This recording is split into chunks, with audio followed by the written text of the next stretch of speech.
folks, so we've done videos in the recent past about how to attract wildlife to your landscape, ways to attract specialist native bees to your garden, pollinator garden plants, and also host plants for butterflies and moths. But let's talk in general about how to garden specifically for our butterflies and moths. Now, to give you a backgrounder, butterflies and moths are in the family of Lepidoptera, and those who study them fondly call them leps, which means scaly wing. And if you ever zoomed in on the wing of a butterfly or moth, then you realize that they do have these powdery scales on their wings and their body. I mean, even if you've touched them, you've probably gotten that onto your fingertips. But let's discuss what differentiates butterflies and moths for the most part, because some of it is actually a gray area. Now, you may be able to consider all butterflies as moths, since moths were the first to emerge evolutionarily speaking. Butterflies then emerged from those moths. Butterflies are also primarily diurnal, which means that they're flying during the day, so we tend to notice them a bit more. Moths, although this is not always true, they're more considered nocturnal. Moths are typically more furry looking, which is due to all the scales on their body, and then butterflies always, to me, feel a little bit more naked. Moths also tend to be a little meatier, they're a little stockier, they kind of look like flying furry sausages, and then their antennae are either straight or they have a really feathery appearance compared to a butterfly's antennae, which are thinner and they're either more clubbed or knobbed. Now, due to the quote-unquote fur of the moths, which are again the scales, they tend to be better pollinators, whereas butterflies, for as much as they're touted pollinators, and when you go to the store and you see pollinator plants, you see a cute little butterfly, they are really better at nectaring and are only at best modest pollinators. Now, something like a skipper, which is a smaller but a bit more scalier butterfly, kind of almost looks like the cross between a butterfly and a moth. They probably have better pollination potential because of the scales on their body and on their wings. You might not know this, but like moths are somewhere between 9 and 10 times more plentiful species-wise, but we don't usually know that because butterflies, we tend to know them more because they're out during the day and we're up during the day, and they're more noticeable for that fact. But moths in general are more plentiful at night, so unless you're out there with like a nightlight or a headlamp, then you won't be able to notice them as much. But still, even if you don't notice them in your garden, it's really a delight to have moths and butterflies in your garden, which is one reason why you may want to attract them. And even if you are not witnessing all of them in the garden, it's a good feeling knowing that you are providing a space for more diverse life. Simply like another reason is that caterpillars, particularly moth caterpillars, they provide much needed food for 96% of our songbirds, particularly to raise their young in the spring and summer months. And you know, I've done a lot of garden tours, and there are like so many gardens that I've visited where they actually feel quite sterile. And as much as the plants are alive in their gardens, they don't really pull the weight in supporting other life, including butterflies and moths. So gardening for wildlife, including caterpillars and butterflies and moths that they eventually metamorphosize into, is something that I would encourage you to consider. So, without further ado, let's focus on what we can do to attract and support butterflies and moths in our gardens and landscapes. First and foremost is sunlight. And butterflies and moths are cold-blooded creatures, so they need that sunlight to get going. And you'll often notice that they come out during the sunniest days in the garden or maybe in the afternoons, and you won't often see them around now, which is like the morning hours, which is when I'm filming, because it's still too chilly. And not on top of that, the plants that they like are generally sun-loving plants. So the plants that their caterpillars will eat or that they'll pollinate are often in the sun. So if you're in a shady area, chances are you're going to cut down on your options of seeing more butterflies and moths in your gardens. Number 2 is host plants. To grow butterflies and moths, we need to provide food for their caterpillars. And if you've been watching these videos, we've done 3 of them so far, focusing on examples of horticulturally valuable plants that also do double duty as pollinator plants, plants that are typically considered weedy that could be host plants for butterflies and moths, and then 30 of our trees and shrubs that also act as host food for caterpillars. So I'll link to each of those videos so that you could go more in depth if you hadn't seen those or if you want a refresher. So today I'm going to be planting this pleurisy root. This is also called butterfly weed, and this is in the genus Asclepias. This is Asclepias tuberosa.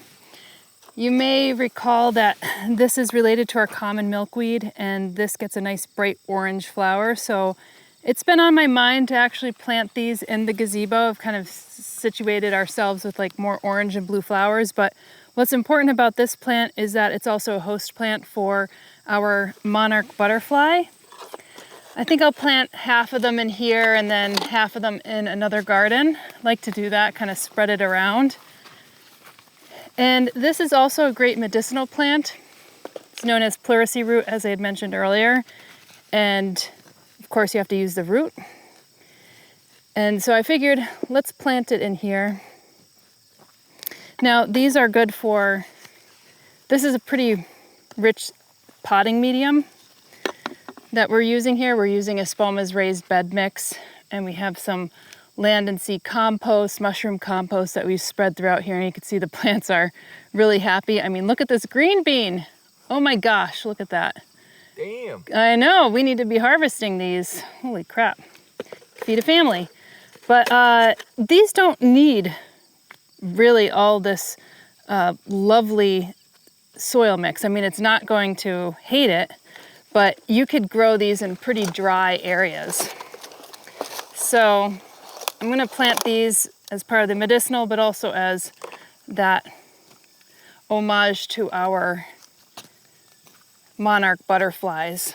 I have seen some adult monarch butterflies coming around, but it's important to know what plants of yours are host plants for caterpillars. And obviously monarchs have been one of those butterflies that have been on people's minds when we think about planting host plants. This area back here is a lot drier. It gets south-facing light, so I think these will probably really excel back in this area, and then that will give a nice host plant for some of our monarch butterflies back here as well, which strangely, as I was walking over here, maybe not so strangely, I saw one on our flower in the pollinator garden. Just a reminder for those tuning into this video, I'm focusing on caterpillars in my region of the Finger Lakes of New York. And some of these are a bit more cosmopolitan, of course, especially on the East Coast, but I would encourage you to do your own research on your plants in your region so that you could find what your native caterpillars actually eat. Now, one thing I will say as gardeners in general, we're not accustomed to insects eating our plants. In fact, like many of us had been trained to kill or spray or keep caterpillars at bay. But typically, our native caterpillars don't decimate our plants. So coming to terms or understanding that a little insect-chewn leaf or leaves are actually quite normal, and understanding that there's really, in my book, no room ecologically for pristine, perfect, no leaf touched kind of gardens. Now, planting more than one host plant or plants in a group is actually more ideal. So it gives the adult butterflies and moths something substantial to oviposit on.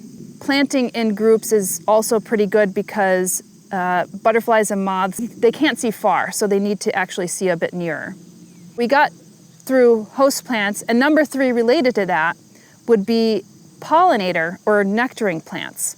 So let's just kind of focus on the rest of the foodstuffs, because butterflies and moths go through complete metamorphosis. So they have the eggs, they have their caterpillar, then they pupate, and they either go into either a cocoon or a chrysalis, and then they become the adult butterfly or moth.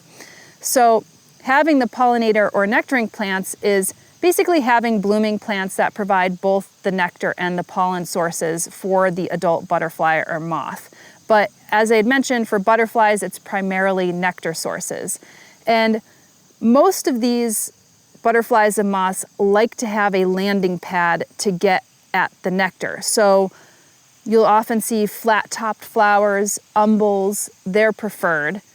But not always, because I have a number of vertical inflorescences like the liatris, which I have talked about heavily on this channel because it's one of my favorite plants in the garden, especially the pollinator garden. And that is heavily visited by butterflies.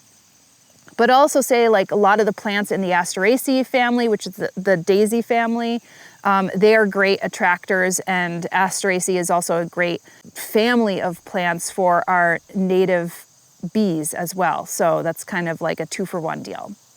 As I shared with the same with the host plants, planting in clumps or in larger drifts, that serves as a better beacon because they are nearsighted and cannot see too far. So they want to kind of flit around the garden and see a big clump of that so that they could go from plant to plant and nectar or pollinate. Also, planting flowers that will bloom throughout the season is a given. Some of the butterflies actually emerge, like our morning cloak emerge really early, and then you have some butterflies that will be on their migratory path like later in the season.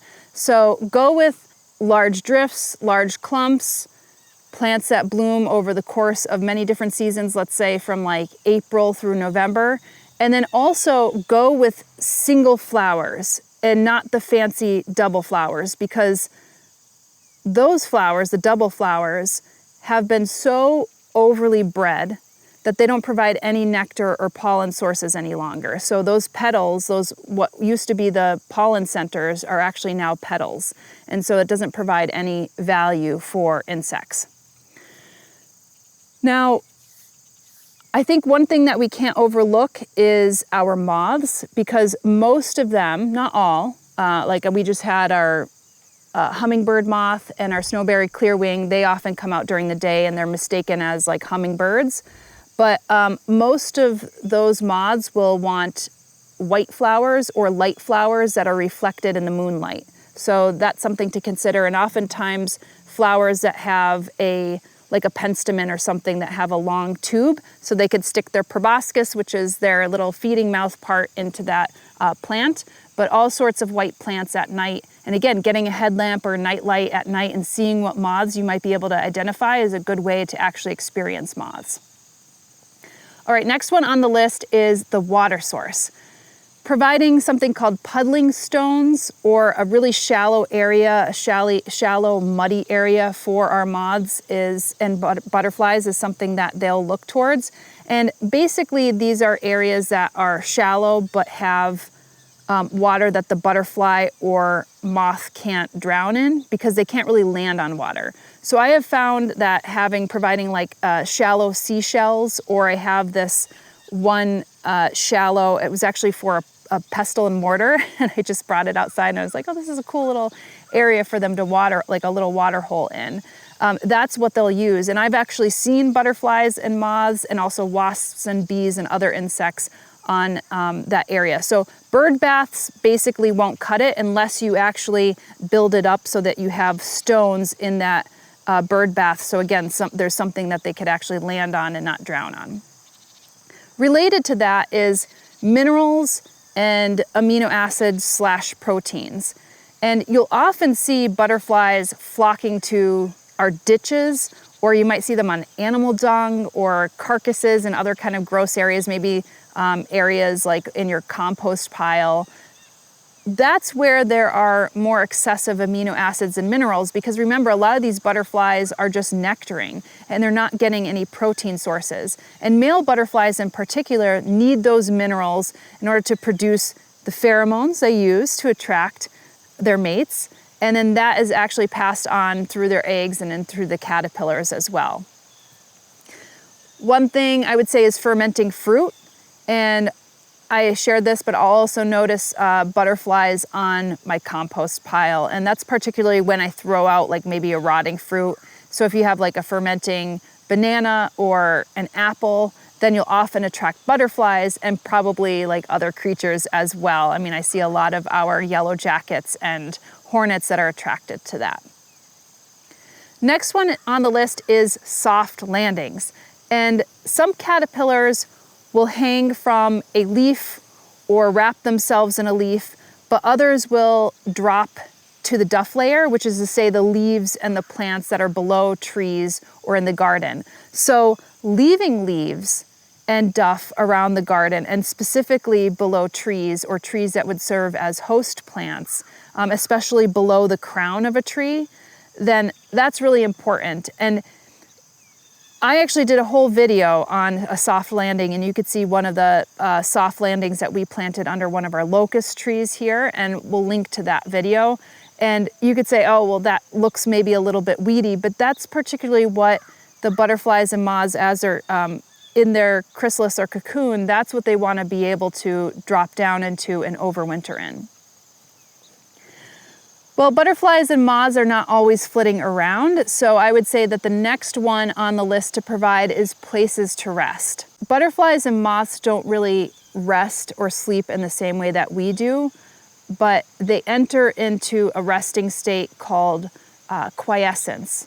So darker spaces that are quiet, maybe under tree bark, bushes, a pile of tree limbs, those are what they're looking for to protect themselves. And we have a lot of shagbark hickory trees around here, and that's where the bark on the adult trees, they start to curl up. And you'll often see moths and butterflies under there.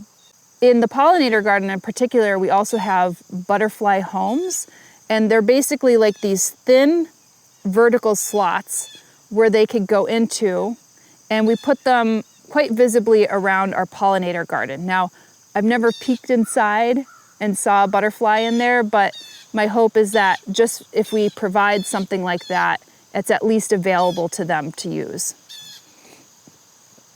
Next thing on the list is just keeping your lights off as much as possible. And this is more for our moths, because moths, as we all know, get attracted to light, and there are different theories out there as to why that is, but having less light pollution will basically give our moths more safety and not put them into harm's way. I know that's a little bit harder to do in suburban and city areas, but if you're in the country, you know, choosing to put lights on that are maybe motion detected or shutting your lights off generally at night is probably good ecological hygiene. And I think the last one on the list is a no-brainer, but really just keeping the garden chemical-free. And this goes without saying, but anything like pesticides, insecticides, herbicides, whether they are synthetic, organic, or otherwise, that will keep your garden healthy, and you will find that there will be plenty more caterpillars and other insects in the process. So I would say those are 10 of my strategies to attract a good, healthy population of butterflies and moths, as well as caterpillars in your garden. And just come to terms with the fact that your garden is maybe not just for your own beauty, but also you're sharing that garden with other life, and you're looking to create a more diverse habitat in your garden and landscape.